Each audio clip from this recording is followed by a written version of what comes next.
Buenas tardes. Vamos a tratar el tema automonitoreo de la glucosa. Primeramente quiero agradecer a los organizadores de este Congreso Latinoamericano de Medicina Interna por la invitación a tratar este tema, el cual es un pilar fundamental en el tratamiento de los pacientes con diabetes mellitus, tanto tipo 1, tipo 2 o diabetes gestacional. El automonitoreo significa vigilar los niveles de la glucosa, tanto en la casa, en cualquier lugar, a cualquier hora, mediante la obtención de una muestra de sangre capilar por una punción en el dedo, y con la ayuda de un medidor de glucosa o glucómetro. ¿Cuál es el objetivo de realizar este autocontrol? Debido a que nos permite ser consciente de los niveles de glucosa, ya que los niveles de glucosa en la sangre varían en distintos momentos del día, pueden subir, depende de las comidas o de la actividad física, y esto permite hacer cambios necesarios para mantener estos niveles dentro de los rangos normales.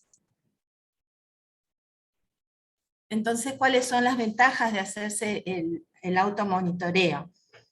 Uno, que podemos tener conciencia de los niveles de glucosa en cualquier momento y en el lugar, en el momento que se necesite.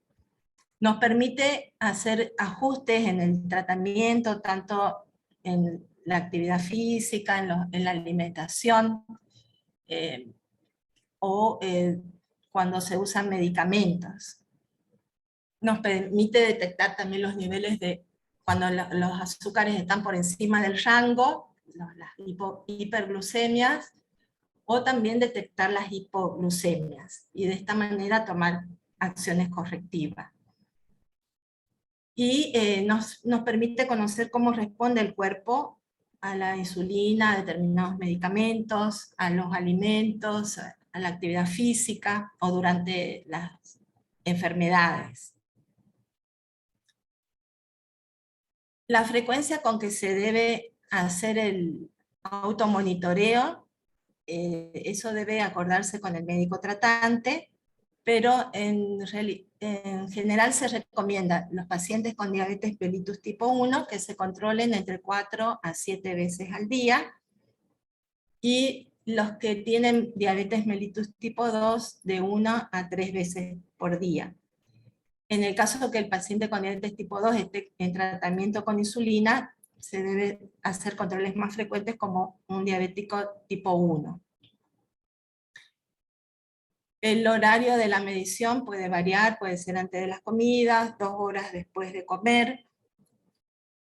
Y en los días de enfermedad se debe realizar en forma más frecuente, ¿no? Cada 3 a 4 horas. Lo mismo si hay antes o después de hacer actividad física, o si hay cambios en la dosis del medicamento, de la insulina, o cambios en el programa de ejercicio, o en el programa de alimentación.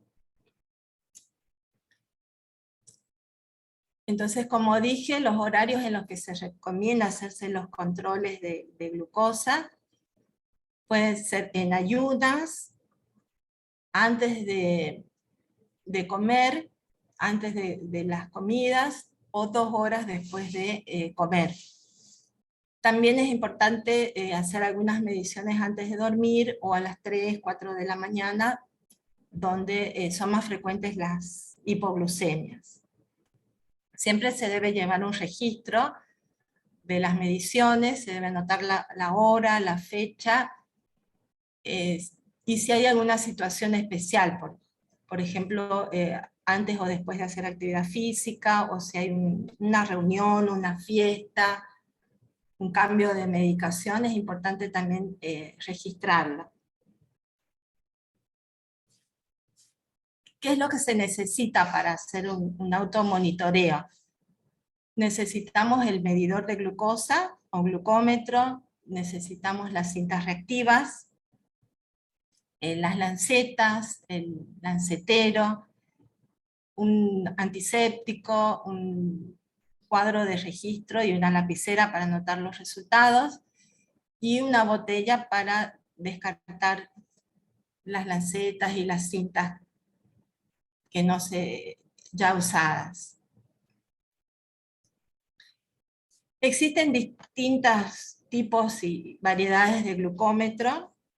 Cada uno tiene sus ventajas y desventajas, bueno, cada uno tiene que elegir el que mejor se adapte a las necesidades. Es importante que estos glucómetros cuenten con las normas ISO de buena precisión.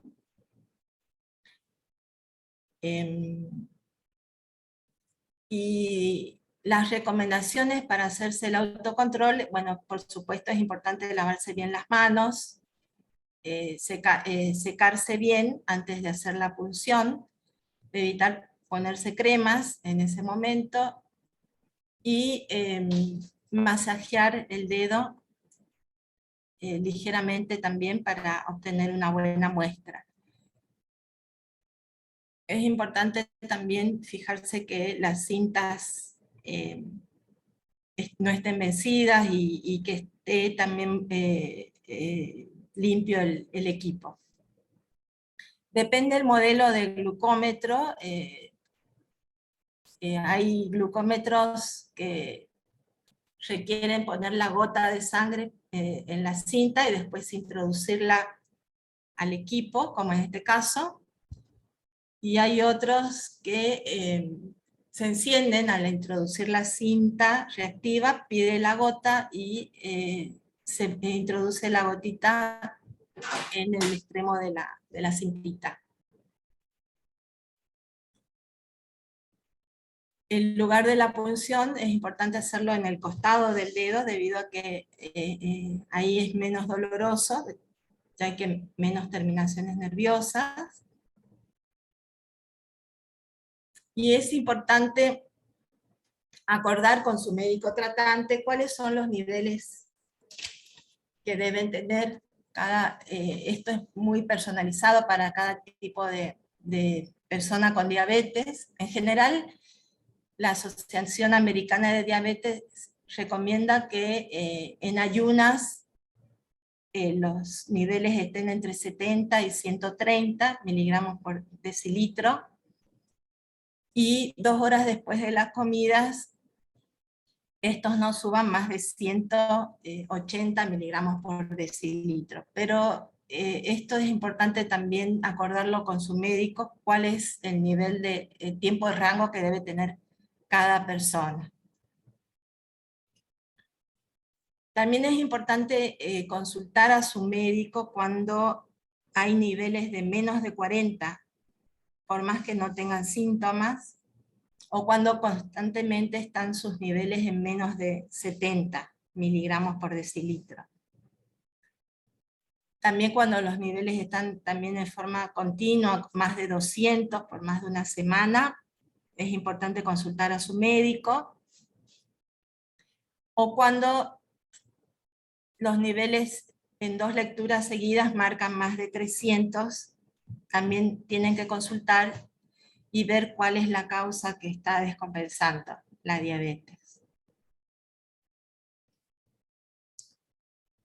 Bueno, en general los glucómetros son bastante precisos, pero hay situaciones que pueden interferir con la confiabilidad de los resultados, como por ejemplo la temperatura, ¿no? Cuando están expuestos a altas temperaturas de más de 35 grados, o también temperaturas de menos de 18 grados, puede haber cambios en los resultados.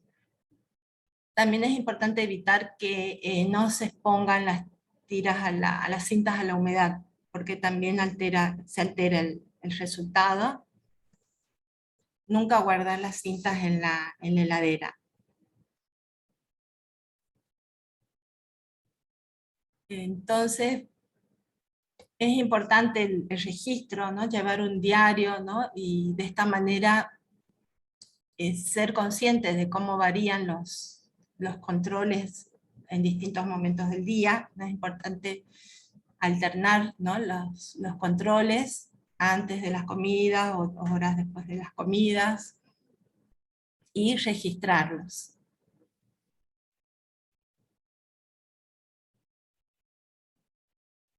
El autocontrol es muy importante ya que permite empoderar a la persona con diabetes y que sea consciente de sus controles y pueda tomar decisiones adecuadas. Hay distintas aplicaciones que pueden bajarse en los celulares, como por ejemplo MySugar, en la que se puede interactuar anotando los controles y que tiene retos y, ¿no? y eh, lo puede hacer un poco menos, más ameno a este control.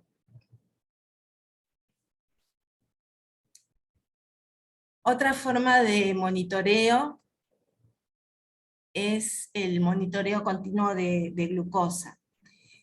En este caso, por la introducción de este sensor, que es un pequeño parche del tamaño de una moneda, que se introduce por vía subcutánea, es una pequeña agujita, se puede detectar los niveles de glucosa intersticial.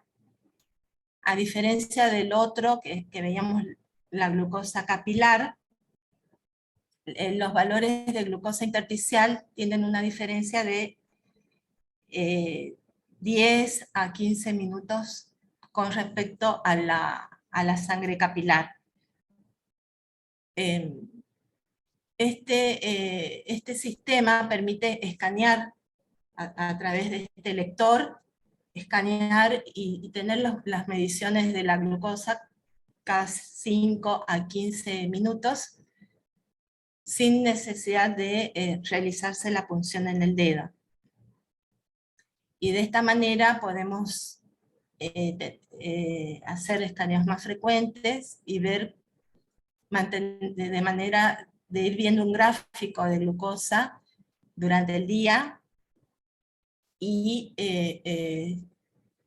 tener conciencia de cómo están los niveles, ¿no? En distintos momentos, antes de las comidas, después de las comidas, y cómo se comporta la glucosa eh, con la actividad física, ¿no? Es distinto, aparte, con este método se pueden tener también gráficos que permiten visualizar cómo se comporta la glucosa en el día, en la noche. Este sensor se lo puede, dura 2 semanas, ¿no? Y permite hacer también este cálculo de cuál es el promedio del tiempo en rango, cómo están los niveles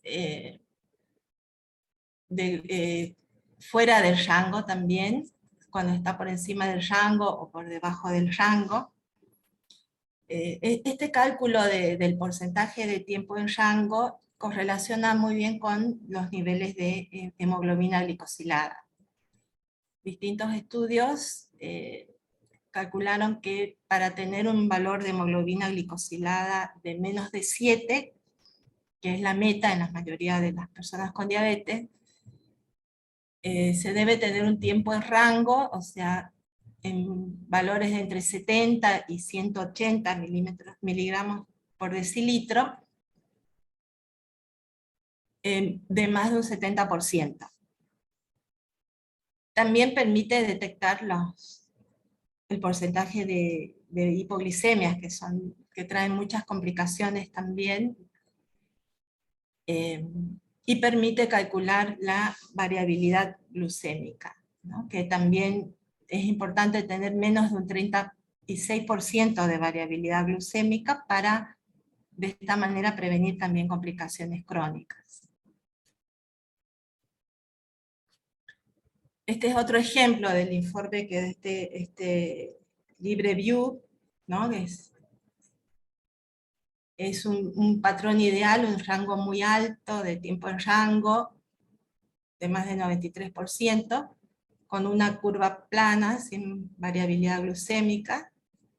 Este es un patrón ideal que se tendría que tener, por ejemplo, una paciente con diabetes gestacional, por ejemplo.